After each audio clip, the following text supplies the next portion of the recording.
Hi, everyone, and welcome to the Education Roundup Middle East. My name is Leisa Grace, and it is my pleasure to be here.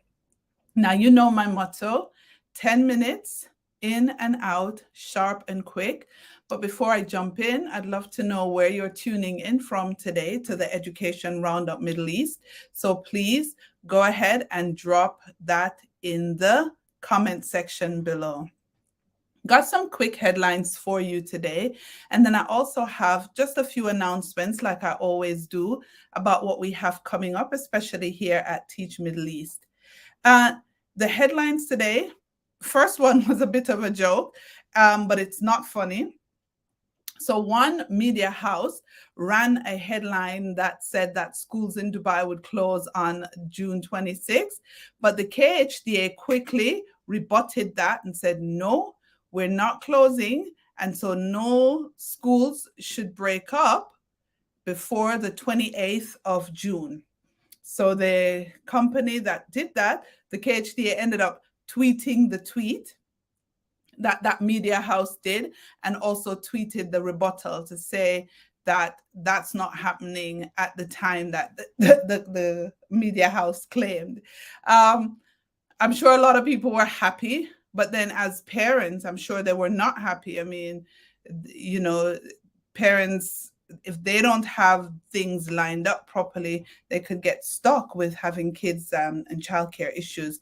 So, but yeah, what do you think about that? You know, our media houses just out for a sensational story without fact checking, and jumping the gun and just wanting to be the first to put out a headline. It's why I'm not really, I always wait and double check, making sure, okay, are they telling me the truth? Are they not?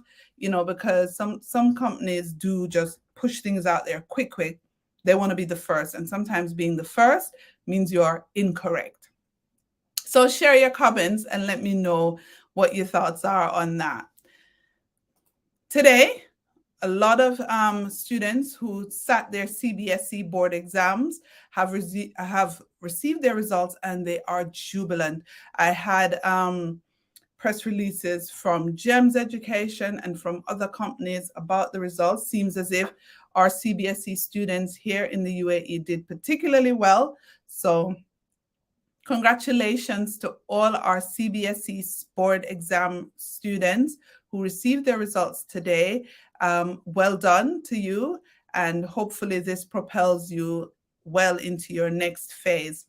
It's funny, we're talking about exams. I was on Dubai Eye today talking to Georgia Tuli about on the Eye on Education, talking about rethinking exams, because a lot of people in this space are now questioning whether or not the way we do exams, is it still fit for purpose? Now, I'm of the opinion that it isn't, simply because regurgitating information is dead. Like, information is at our fingertips. We don't need to be regurgitating it, but we definitely need to be learning and teaching our kids really how to apply information and how to critically think about the things that they receive, the content that they receive around them. So it's a very interesting thing. What do you guys think? Like, how should we restructure education? How should we, not education, sorry, examinations and assessments? How should we restructure them? What should we do? Because this is super important as well. If you want to see that interview, just go to my LinkedIn profile. It's right there. I might include it in the roundup if it's helpful on the newsletter on Sunday. Right. So I have asked a massive favor of all my viewers, colleagues, just anyone. Please, can you go over to the Teach Middle East YouTube channel and show it some love? Please just hit subscribe. We want to get to at least 1,000 subscribers so the algorithm picks the channel up and starts sharing it. There is so much good stuff. There's over 160 videos on that channel. And we really just want a little help, a little boost, a little push. I'm going to put the link again to the channel here on this roundup. Please support the channel. It's give us a free subscribe. It's just a subscribe. It's just a button click.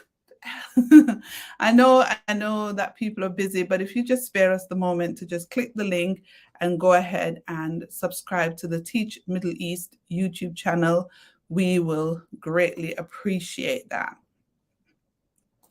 So things are heating up for the STEM MENA conference. We now have our venue. It's the Copthorne Lakeview Hotel, and that is in Dubai Investment Park. We're looking forward. Lovely views over the lake. We're going to have a full day of conference followed by a fantastic awards ceremony. Go to stemmena.com to register. We still have the call for presenters open. It will be open until the end of May. So if you want to speak, you got to go and apply there.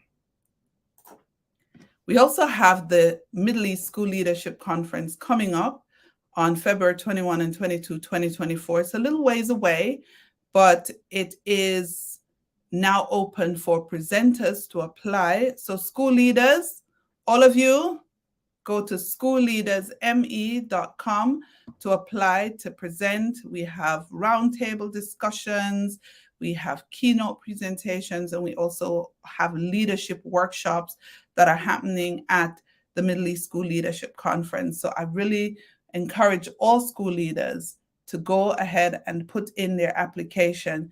You will be in great company. We have had just some really great school leaders over the years that have presented and have added immense value. So please go ahead and go to schoolleadersme.com. I'm going to put that in the comments as well for your chance to also join those ranks and become a speaker at this event. Recently on the Teach Middle East podcast, I've spoken to Kat Chowdhury, and she talks about what makes an outstanding teacher. I think you need to go and listen to that podcast. It's a great episode. And prior to that, I spoke to Morgan Whitfield about gifted and talented. Why should we rethink that and banish the term, and what we should do instead? So go Teach Middle East podcast. We are on all major podcast platforms, and the podcast is also on YouTube. So go to YouTube, type in the Teach Middle East podcast, and all the episodes, the video format of the episodes should be there. And just enjoy, share it with your colleagues. This is free, high value professional development. It's not no boring PowerPoint click through, you sitting there yawning, looking like you're about to fall asleep. None of that. You can be learning while you're washing up, while you're exercising, commuting, walking, anything. You just pop your headphones in, find the Teach Middle East podcast on your favorite podcast player, and just hit play and learn. I've spoken to some. Do you know how much I've learned just talking to these people? They have poured into me. I think it's like a selfish thing as well. Even though I'm sharing the podcast with the world, it's such a selfish thing because I get to talk to some really fantastic people. I've spoken to heads of schools, and go check it out. You'll see what I mean. We're coming to the end. We're at 9 minutes. So it's connect with me, please, on LinkedIn. I'm Leisa Grace Wilson. On Twitter, I'm Leisa Grace. And if you have any suggestions, if you have any news stories, if you want to write for teachmiddleeast.com, if you want to present at any events, please. My motto is connecting, developing, and empowering educators. If I can help, I will. And so feel free to get in touch with me. So while I'm still within my time limit, I just want to encourage you all to make sure you visit teachmiddleeast.com and check out all that's on offer. It's a platform for educators, by educators. And yeah, as my board behind me, wrong hand, that one says, work hard, be kind, and that's what our motto is. So have a great weekend. Take care of yourselves, and I will see you next week on the Roundup. Bye-bye.